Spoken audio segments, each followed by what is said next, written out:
how to add any NFC card to Apple Wallet.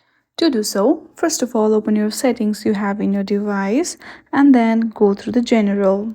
From here, check your version of your mobile device and see if any updates is available or not. If there is any update available, then hit on the update now button and first of all update your system. Once you update it, hit on the App Store and search for NFC tools and hit on the download button. Once it is downloaded, hit on the open. Now from here you will see this page. Now select read option and scan your NFC card.